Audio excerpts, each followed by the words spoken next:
Bismillahirrahmanirrahim. Assalamualaikum warahmatullahi wabarakatuh.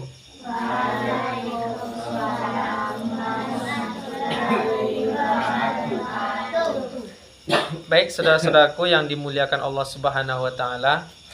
Sebelum acara kita mulai, mari sama-sama kita membacakan Ummul Kitab, yaitunya surat Al-Fatihah.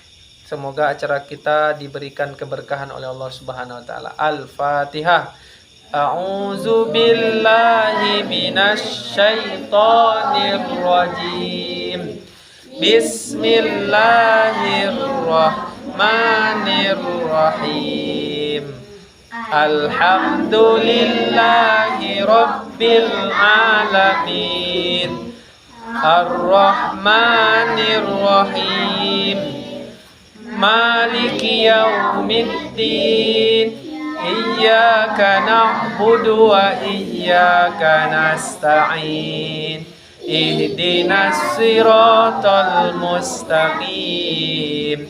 Siratal ladzina an'amta 'alaihim ghairil maghdubi 'alaihim waladdallin. Amin. Baik, bapak-bapak, ibu-ibu, saudara-saudaraku, anak-anakku sekalian yang dimuliakan Allah Subhanahu wa taala. Yang pertama sekali kita bersyukur kepada Allah. Alhamdulillah, pada malam hari ini menjelang salat Isya kita dipertemukan oleh Allah Subhanahu wa taala. Semoga pertemuan kita ini mendapatkan ridho dan pahala di sisi Allah Subhanahu wa taala. Amin ya rabbal alamin. Selanjutnya kita bersolawat kepada Nabi kita yang mulia, yakninya Nabi besar Muhammad sallallahu alaihi wasallam. Jadi kalau Ustadz mengucapkan Nabi Muhammad, kita jawab dengan sallallahu alaihi wasallam. Bisa andalan? Andalan mana? Bisa. Sallallahu alaihi wasallam. Ya, bisa. Baik. Itu namanya solawat yang singkat. Jadi kata Nabi, man shalla alayya sholatan wahidatan. Siapa saja yang mengucapkan satu kali solawat seperti yang tadi, sallallahu alaihi wasallam, sallallahu asra amsalihah, maka Allah akan membalas 10 kali lipat. Satu kali saja.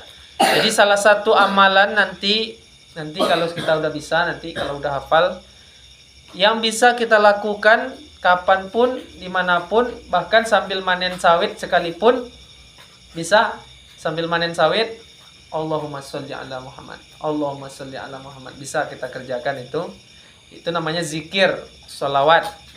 Jadi satu kali kita mengucapkannya, Allah balas 10 kebaikan. Kemudian Allah hapus 10 dosa. Kemudian Allah naikkan derajat kita menjadi 10 derajat. Itu salah satu keutamaan kita bersolawat kepada Rasul. Dan solawat itu hukumnya wajib. Kita menghafalnya nanti. Nah sekarang belum, nggak apa-apa. Kenapa wajib? Karena solawat itu adalah salah satu rukun yang wajib kita ucapkan di dalam sholat. Itu ketika kita sudah tahiyat terakhir itu, nanti kita pelan-pelan menghafal bacaan sholat itu kan. Kan at-tahiyyatul mubarakatus sholawatut thayyibah. Terakhirnya itu kita baca Allahumma sholli ala Muhammad wa ala ali Muhammad. Itu sholawat itu. Sampai fil alamina innaka hamidum majid. Jadi pelan-pelan kita belajarnya. Nanti kalau sekali banyak nanti mental otaknya kan. Saya agak susah juga kalau kita bertemunya 2 kali seminggu atau ya 2 kali seminggu kan? 2 kali seminggu. Sekali 2 minggu terbalik ya. Itu kan lama kali itu. Makanya saya coba bikin video aja gitu. Supaya gampang menghafalnya juga. Mungkin kalau anak-anak, mungkin mereka ini belajar di tempat ngaji kan, belajar. Tapi kalau yang kita yang udah besar ini, udah dewasa, gimana mau belajar kan? Makanya penting kita belajar pelan-pelan aja gitu. Dan untuk sementara waktu, kerjakan apa yang bisa kita kerjakan aja dulu. Apa saja yang bisa kita kerjakan. Kalau kita sholat, seberapa bisanya kerjakan segitu dulu. Tapi kita mesti harus tetap belajar, walaupun nanti sampai meninggal misalnya, nggak bisa kita nggak apa-apa. Yang penting tetap belajar. Makanya saya ngotot, kenapa kita harus ada belajar minimal 2 minggu sekali, supaya kita nanti nggak berdosa juga. Ini kan nggak bisa, tapi nggak belajar juga. Nggak bisa, nggak apa-apa dalam Islam itu. Nggak berdosa kalau nggak bisa tuh. Tapi yang berdosanya itu nggak mau belajarnya. Misalnya gini, kenapa nggak sholat? Besok ditanya sama Allah gitu. Oh, saya dulu nggak bisa ya Allah. Nggak apa-apa itu. Cuman pertanyaan berikutnya, memangnya nggak ada belajar? Gitu. Nah, itu ditanyanya. Oh enggak ya, baru itu kalau enggak itu. Oh udah ya Allah, setiap 2 minggu sekali kami belajar ya Allah. Tapi nggak bisa juga ya Allah. Bisa, kita ada alasan gitu. Nggak apa-apa, nggak bisa, yang penting belajar terus gitu. Itu maksudnya. Jadi kita untuk menghindari dosa gitu, kesalahan. Semoga dengan pertemuan kita ini, walaupun nggak banyak yang dapat, minimal ada bertambah sedikit gitu. Jadi hari ini kita pencerahan sedikit kenapa pentingnya kita menuntut ilmu. Yang pertama kata Nabi kita Muhammad sallallahu alaihi wasallam, man salaka tariqan yaltamisu fihi ilman sahalallahu lahu tariqan ilal jannah. Siapa saja kata Nabi yang keluar dari rumahnya dalam rangka menuntut ilmu, kemudian Allah akan mudahkan langkah kakinya menuju surga. Baru mau aja duduk belajar ilmu tuh, belajar ilmu agama maksudnya, itu Allah akan mudahkan langkah kakinya menuju surga. Itu keutamaan belajar ilmu agama itu. Dan agama Islam ini masih banyak yang mesti harus kita pelajari. Jangankan kita yang baru masuk Islam, kawan-kawan kita yang udah lama dari lahir, dari dalam kandungan bahkan ibu bapaknya Islam aja, masih banyak yang nggak tahu gitu tentang agama Islam ini. Makanya pelan-pelan kita luangkan waktu minimal 2 minggu sekali ini untuk duduk, mendengarkan, menyimak, dan pelan-pelan kita amalkan dan praktekkan dalam kehidupan kita sehari-hari. Itu diantara keutamaan. Ada lagi keutamaan menuntut ilmu, kata Rasulullah. Man kharaja fi talabil ilmi fahuwa fi sabilillahi hatta yarja. Siapa saja yang menuntut ilmu, kata Rasul, itu dia mendapatkan pahala seperti berjihad di jalan Allah. Kalau dia mati syahid. Nah, ini mungkin baru pertama kali mendengar kata-kata syahid kan? Syahid itu adalah orang yang mati tidak merasakan sakit mati. Mati itu sakit. Siapapun yang mati, sakaratul maut, dicabut nyawanya dari tubuh ini, sakit. Kecuali orang yang mati syahid. Siapa orang yang mati syahid? Di antaranya orang yang mati dalam keadaan menuntut ilmu. Baik perginya maupun pulangnya nanti. Misalnya ini contoh nih. Saya lah dulu gitu. Jangan Bang Risman lah, nanti singgung pula dia. Saya misalnya pulang nanti gitu. Tiba-tiba dicabut nyawa saya oleh malaikat. Insya Allah itu mati syahid namanya. Kenapa mati syahid? Karena dalam rangka mengajarkan ilmu dan belajar ilmu. Jadi orang yang belajar ilmu atau mengajarkan ilmu, meninggal dia dalam keadaan begitu, baik perginya, berangkatnya atau pulangnya, maka dia tergolong kepada mati syahid. Mati syahid itu yang pertama keutamaannya tidak merasakan sakit. Gak ada sakit sedikit pun. Jadi kata Nabi kita yang mulia, sakaratul maut itu sakitnya seperti kambing dikubak, dibuka kulitnya hidup-hidup. Sakitnya macam tuh. Sakit sekali gitu. Semuanya sama. Kecuali orang yang mati syahid. Kenapa orang mati syahid nggak terasa? Karena orang mati syahid ketika nyawanya dicabut oleh malaikat, itu diperlihatkan surga kepadanya. Dinampakkan surga kepadanya. Keindahan surga, diciumkan wangi surga, dinampakkan keindahan surga, sehingga ketika dia melihat dan mencium bau surga, ketika rohnya dicabut, itu nggak terasa bagi dia. tapi tetap sakit sebenarnya. Pernah siapa yang pernah dengar kisah Yusuf? Nabi Yusuf kan di dalam kitab Injil juga ada kisah Nabi Yusuf. Belum pernah dengar? Nabi Yusuf itu adalah salah seorang nabi yang ganteng. Pernah kan? Ganteng dia. Macam-macam ustadz inilah. Ganteng kali itu. Itu salah satu keutamaan Nabi Yusuf. Bukan kayak Kevin gitu. Ganteng. Jadi Nabi Yusuf ini gantengnya itu pernah suatu ketika dia itu menjadi budak lah, pembantu di suatu kerajaan. Nama istri raja itu adalah Zulaiha namanya, Zulaiha. Jadi karena Yusuf ini ganteng kali gitu, terus tinggal serumah sama Zulaiha kan, jadi pembantu di rumah raja kan. Suatu ketika suaminya si Zulaiha ini menteri keluar daerah dinas, tinggallah berdua lagi kan Yusuf sama Zulaiha. Sebenarnya Zulaiha ini udah lama kali naksir sama Yusuf karena ganteng gitu. Suatu ketika mohon maaf ini ceritanya dikejarlah Nabi Yusuf ini sama Zulaiha. Nabi Yusuf lari ke pintu, ditarik bajunya, sobek bagian belakang bajunya. Pas pintu dibuka, ternyata suaminya si Zulaiha pulang. Nabi Yusuf disidang. Siapa yang bersalah kira-kira? Istri Nabi Yusuf atau Zulaiha, istrinya si Nabi Yusuf. Singkat cerita, orang-orang tuh bergunjing. Cerita-cerita di luar kan ibu-ibu senegeri itu cerita. Kata ibu-ibu, wah si Zulaiha seleranya rendah kali katanya. Masak sama pembantu aja suka. Ya kan? Padahal Nabi Yusuf ini nggak pernah keluar ya, di dalam rumah aja terus. Jadi orang-orang nggak tahu kayak apa wajahnya Nabi Yusuf. Jadi udah banyak omongan tetangga segala macam. Masa selera istri pejabat cuman sukanya sama pembantu kan gitu cerita-cerita. Karena si Zulaiha ini sudah nggak enak dengan cerita-cerita seperti itu, maka diundanglah seluruh wanita yang ada di kota itu, dikumpulkan, dikasih satu pisau, dikasih satu mangga, pisau tajam, suruh mengupas mangga itu. Sedang mengupas mangga, Yusuf disuruh keluar.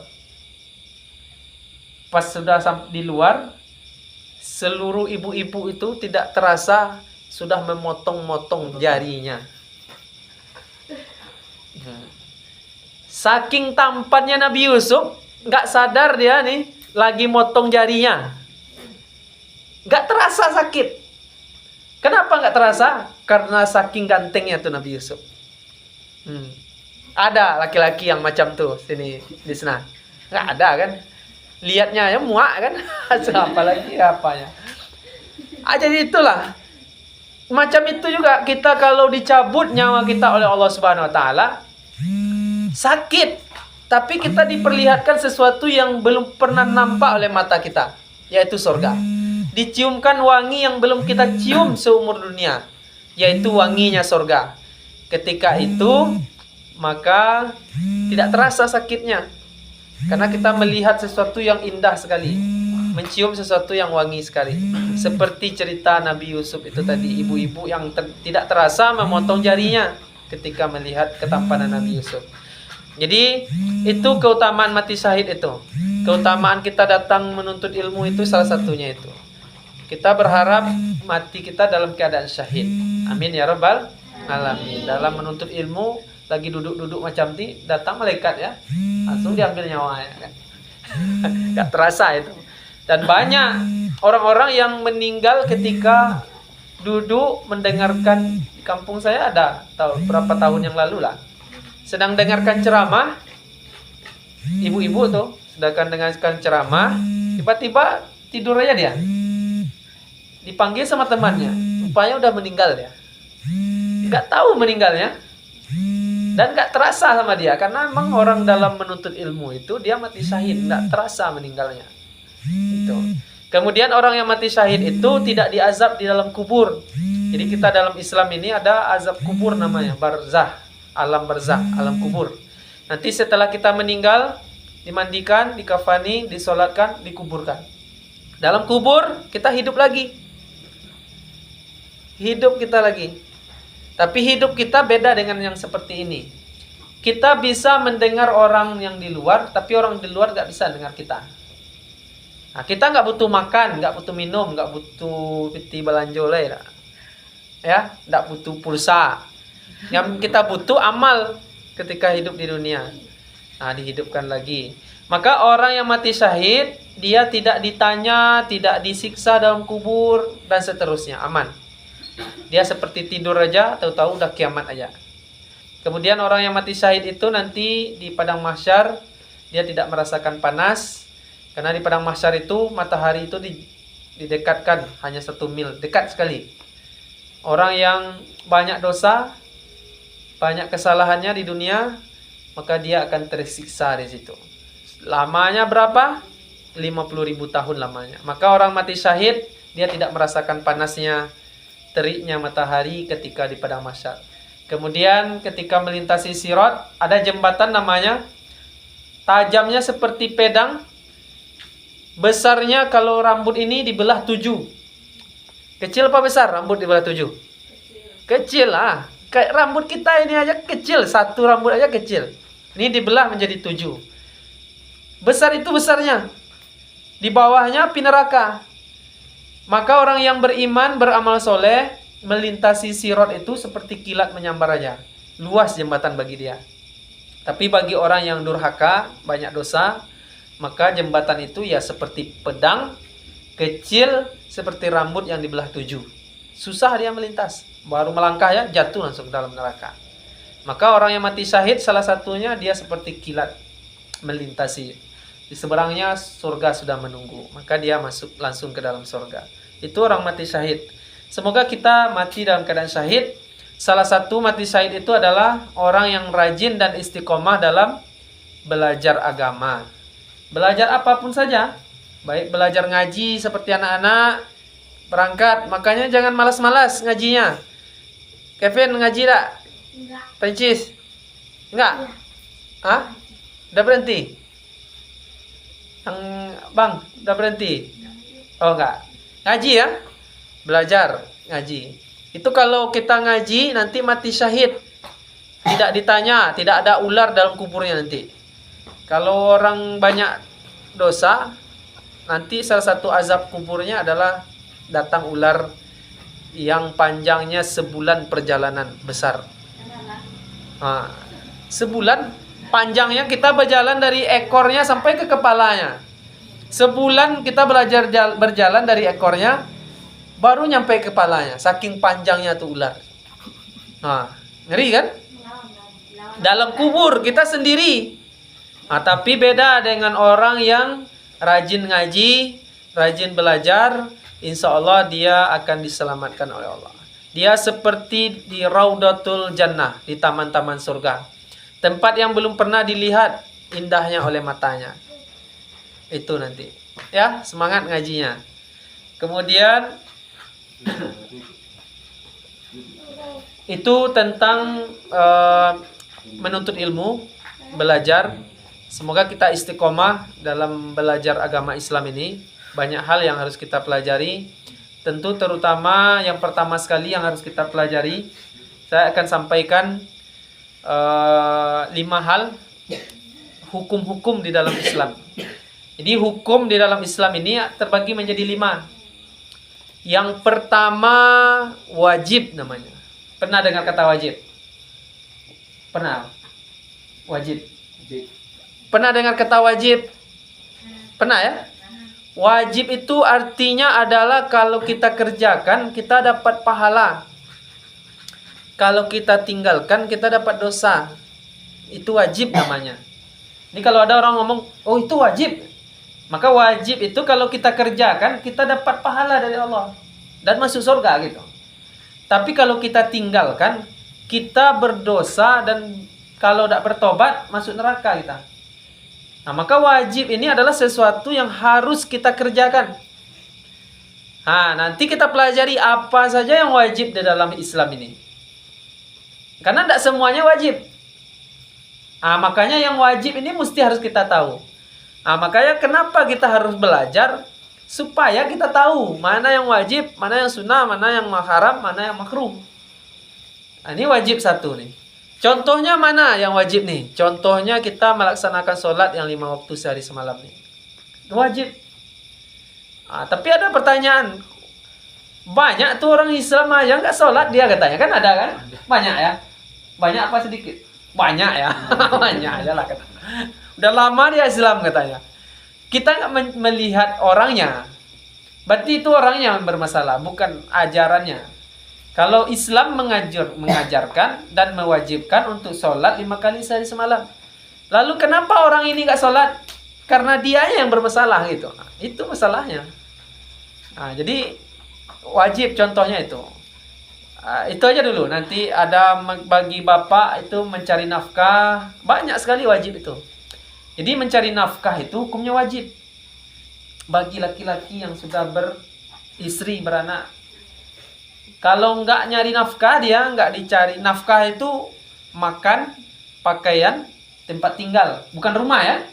Rumah itu nggak wajib. Tempat tinggal yang wajib tuh. Tempat tinggal tuh biar ngontrak, mau di kandang ayam, nggak apa-apa. Yang penting ada tempat tinggalnya gitu. Nggak mesti. Nanti kan ibu-ibu kan, kata Ustadz, wajib bukan punya rumah, wajib gitu. Menyediakan tempat tinggal gitu. Jadi itu yang wajib bagi bapak tuh. Makan, pakaian, tempat tinggal. Itu nafkah namanya. Jadi kalau bapak tidak melengkapi itu, bapak berdosa. Namanya wajib. Kalau dikerjakan kita dapat pahala. Makanya orang yang kerja dari pagi berniat untuk mencari nafkah, memenuhi kebutuhan keluarga, itu sama dia seperti berjihad di jalan Allah. Kalau mati pun dia mati syahid itu. Itu hebatnya. Tapi harus diniatkan, aku mencari nafkah, beribadah kepada Allah. Harus ada niatnya, rencananya gitu. Jangan untuk cari kaya gitu. Niatnya jangan untuk cari kaya. Kaya itu bonus saja. Kita niatnya nyari nafkah. Tahu-tahu kita jadi orang kaya, nggak apa-apa. Tapi niatnya jangan cari kaya dulu, nyari nafkah dulu. Supaya kita dapat pahala gitu. Itu enaknya dalam Islam. Seluruh aktivitas kita ini kalau kita sesuai dengan tuntunan ilmunya, kita dapat pahala. Jangankan nyari nafkah, minum aja kalau sesuai tuntunan kita dapat pahala. Pakai tangan kanan baca bismillah. Minum sambil duduk, nggak sambil berdiri. Pakai tangan kanan baca bismillah sambil duduk, dapat pahala itu. Tapi kan banyak orang minum tapi nggak dapat apa-apa, banyak. Karena nggak tahu ilmunya, makanya kita pelajari supaya kita setiap aktivitas kita ini bernilai pahala di sisi Allah Subhanahu Wa Taala. Itu wajib, satu wajib. Untuk sementara contohnya sholat, mencari nafkah, banyak lagi contohnya. Menuntut ilmu wajib juga, menuntut ilmu agama ini. Bahkan bukan menuntut ilmu agama, ilmu dunia pun wajib kita tuntut, wajib. Fardu ain, fardu kifayah itu kalau ilmu dunia. Misalnya sekampung ini harus ada dokter satu. Kan ilmu dunia atau dokter. Kalau nggak ada berdosa orang satu kampung. Di kampung ini wajib ada orang yang ahli hukum gitu. Misalnya. Kalau nggak ada satu orang pun berdosa orang satu kampung. Itu ilmu dunia. Semua ilmu itu wajib dipelajari. Kemudian yang kedua, hukum di dalam Islam itu adalah sunnah. Apa sunnah? Udah pernah dengar sunnah? Lisna? Apa artinya sunnah? Tahu? Boleh dikerjakan, boleh tidak. Boleh dikerjakan. Ya, singkat sekali ya. Makanya tidak dikerja-kerjakan jadinya. Karena boleh dikerjakan, boleh juga tidak gitu. Jadi sunnah itu yang pasnya adalah kalau kita kerjakan, kita dapat pahala. Beda dengan wajib tadi. Wajib kita kerjakan, kita dapat pahala. Kalau kita tinggalkan yang wajib, berdosa kita, masuk neraka. Kalau nggak bertobat. Tapi kalau sunnah, kita kerjakan, kita dapat pahala. Masuk surga. Tapi kalau kita tinggalkan, kita rugi saja. Nggak berdosa. nggak berdosa kita. Tapi rugi, kenapa rugi? Nggak dapat pahala, makanya rugi. Kalau kita kerjakan, padahal kita punya kemampuan untuk ngerjakannya, nggak kita kerjakan, makanya rugi gitu. Harusnya kan kita kerjakan supaya dapat pahala kitanya. Dan seluruh yang disuruh dan diperintahkan Allah Subhanahu wa taala tidak ada yang membahayakan bagi diri kita. Semuanya adalah untuk kebaikan diri kita, baik secara kesehatan dan semuanya pokoknya.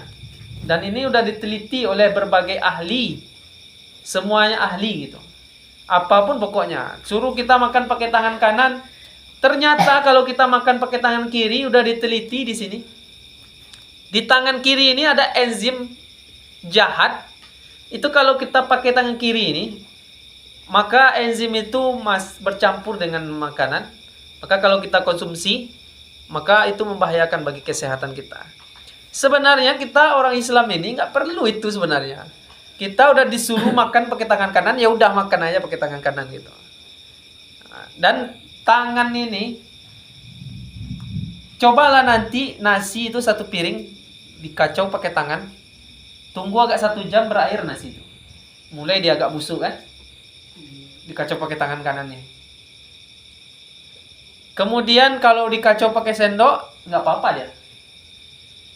Itu menunjukkan apa? Ternyata kalau kita makan pakai tangan kanan ini, itu membantu proses pembusukan atau penghancuran makanan di dalam perut kita.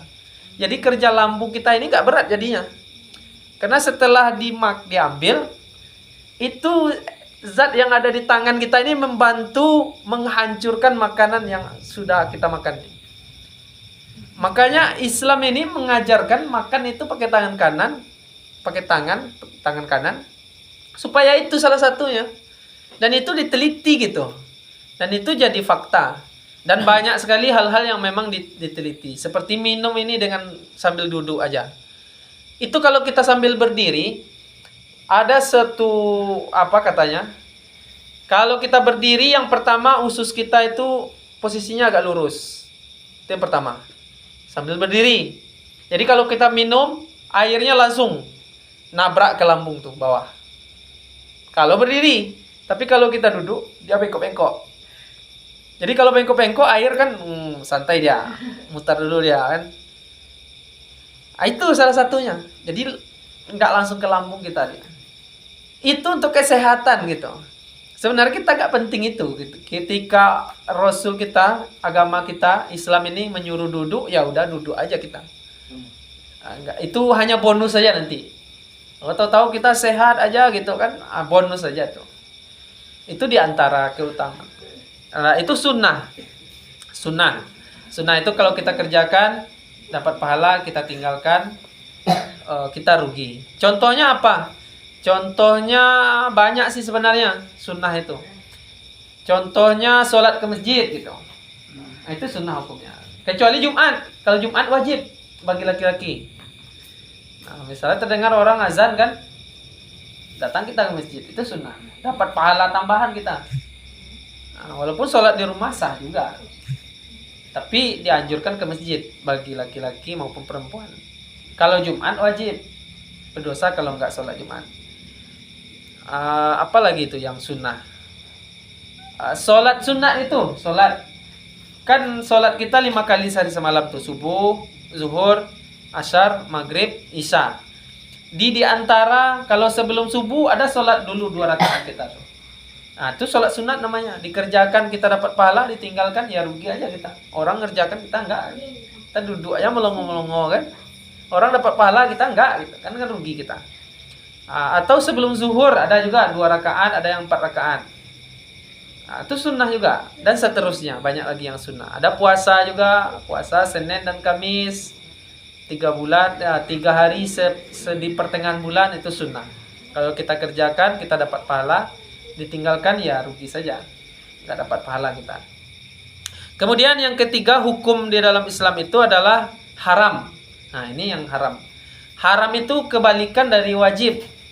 Haram ini kalau kita kerjakan kita berdosa. Berdosa kita kerjakan. Beda aja sama wajib. Kalau kita kerjakan dapat pahala kita. Tapi kalau haram ini kita kerjakan justru dapat dosa. Kita tinggalkan kita dapat pahala. Nah, apa contohnya yang haram ini? Haram ini berarti nggak boleh ya. Itu aja kesimpulannya. Nggak boleh kita kerjakan. Contohnya kalau bagi anak-anak melawan sama orang tua. Itu haram hukumnya tuh.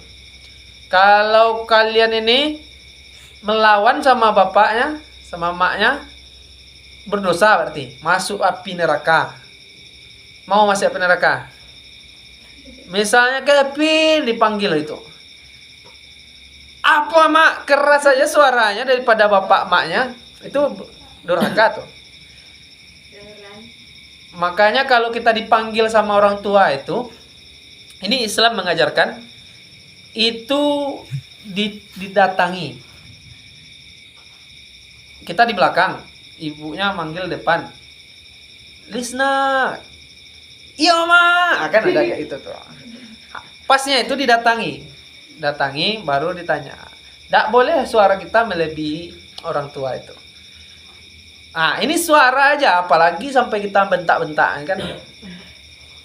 Itu lebih durhaka. Maka salah satu yang haram itu nggak boleh kita kerjakan durhaka sama orang tua. Meskipun ini, mohon maaf ini orang tua kita ini belum masuk Islam, tetap berdosa kita melawan sama orang tua. Walaupun masih ada orang tuanya, masih ya. Satu lagi. Tapi belum masuk Islam kan? Nggak. Nah, walaupun belum masuk Islam, tetap berdosa melawan sama orang tua. Bentek izin kok. Dalam Islam itu macam tuh. Kalau nggak boleh sama Oh, dia. mentang-mentang kita udah Islam dia enggak kan main kebentak aja kan tetap berdosa.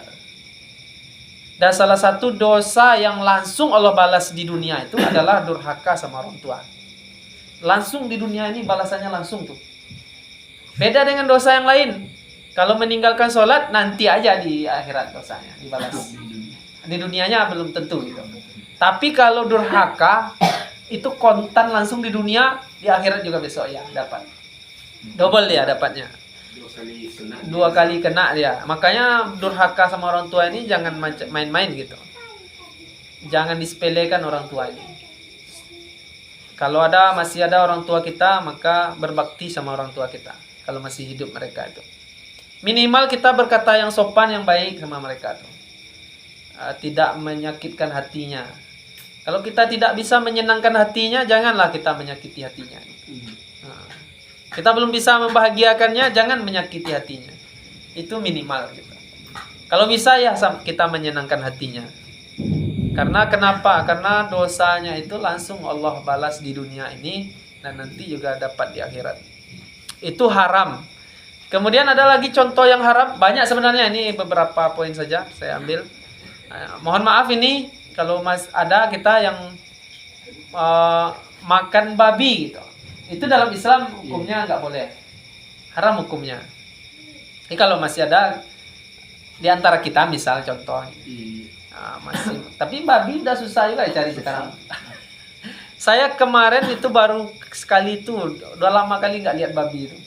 Biasanya tiap ke kebun pasti nampak babi kan. Ini kadang sekali 1 bulan belum tentu. Iya, baru kemarin tuh lihat babi besar kali 1 ekor pun nih kalian. Tampaknya aja. Jejaknya aja jarang. Makanya itu haram. Kalau kita kerjakan, kita tangkap, kita makan, itu berdosa. Tapi kalau ada kita lihat kawan-kawan kita nih masak sambal babi misal contoh nih, terus nggak kita makan, kita dapat pahala di situ. Gitu. Makanya kalau kita tinggalkan, kita dapat pahala.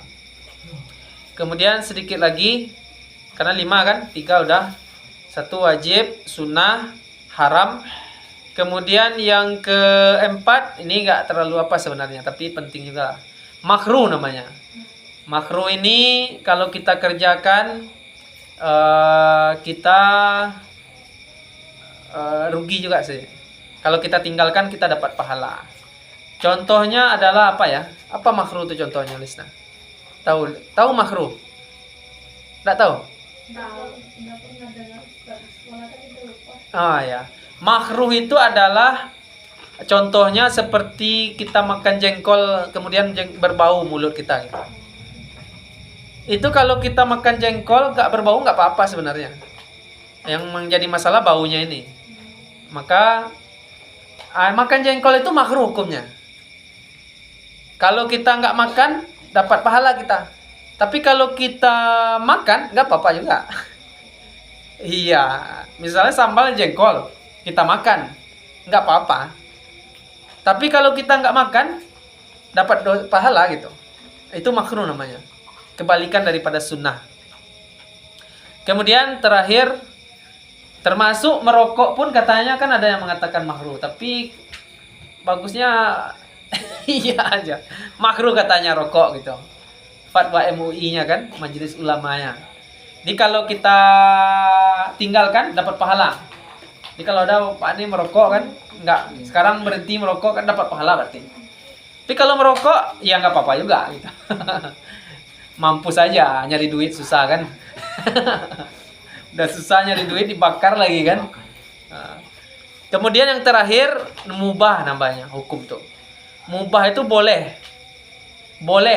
nggak dapat pahala, nggak dapat dosa, tapi berpotensi dapat pahala.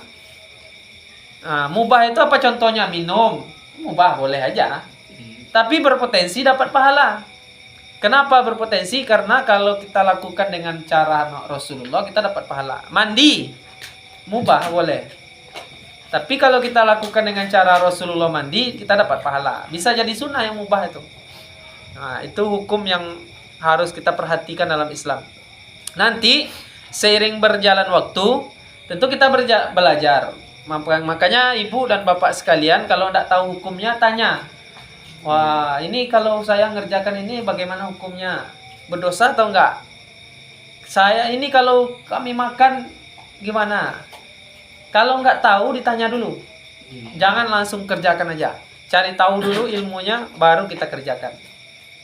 Nah, itu gunanya kita belajar. Makanya hukum ini harus tahu kita. Ada wajib, ada sunnah, ada haram, ada mubah, ada makruh. Nah, nanti sering waktu berjalan nanti tanya apa saja gitu yang terjadi dalam kehidupan kita. Kira-kiranya apa hukumnya Ustaz? Ditanya. Baru kita kerjakan. Mungkin itu saja, mudah-mudahan bermanfaat. Terakhir kembali kita tutup dengan membacakan surat Al-Fatihah. A'udzubillahi minasyaitonirrajim. Bismillahirrahmanirrahim. Alhamdulillahi rabbil alamin. Ar-Rahmanirrahim. Maliki yaumiddin. Iyyaka na'budu wa iyyaka nasta'in. Ihdinas siratal mustaqim. Siratal ladzina an'amta 'alaihim ghairil maghdubi 'alaihim waladdallin. Amin. Shadaqallahul azim. Billahi taufiq wa hidayah. Wassalamualaikum warahmatullahi wabarakatuh.